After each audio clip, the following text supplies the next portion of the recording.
Écoutez, tout d'abord, vous êtes sur un territoire atypique. Vous êtes le territoire le plus attractif de France, une métropole très active qui attire un bon nombre, bien sûr, de populations très différentes. Et nous devons être au rendez-vous pour accueillir dans les meilleures conditions qu'ils soient, puisqu'ils sont pas moins sur Toulouse par an 7 à 8 000 personnes, 14 000 sur la métropole, un peu plus de 20 000 sur l'aire urbaine. C'est-à-dire, imaginez au niveau de la région Occitanie, une ville comme Albi qui arrive sur le territoire. Donc il faut bien sûr continuer à construire, mais pas n'importe comment.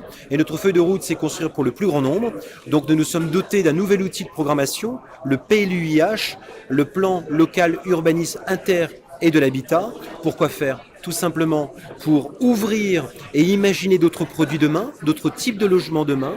Il en faut pour des jeunes, pour de l'étudiant, pour des personnes âgées, de l'habitat senior service, du logement social également, puisque vous le savez, sur Toulouse notamment, plus de 8 personnes sur 10 peuvent et sont éligibles au logement social. Donc il faut non seulement construire pour tout le monde, et aussi dans toutes les typologies que l'on peut imaginer, et à différents prix, logement social et logement privé. Nous avons globalement depuis 4 ans construit plus de 10 à 11 000 logements.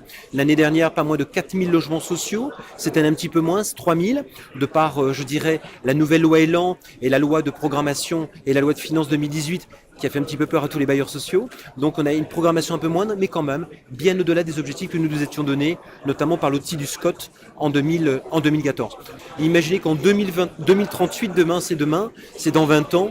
En 2038, vous aurez les températures de l'Andalousie à Toulouse. Donc nous devons, en tant que politique, anticiper comment allons-nous construire demain et privilégier bien sûr le vert au centre de Toulouse. Ça veut dire quoi? Ça veut dire construire différemment, végétaliser, peut-être les toitures, les façades, augmenter l'espace vert, les espaces verts en ville, donc complètement reconfigurer les espaces publics pour que nous puissions créer des îlots de fraîcheur pour éviter bien sûr des îlots de chaleur.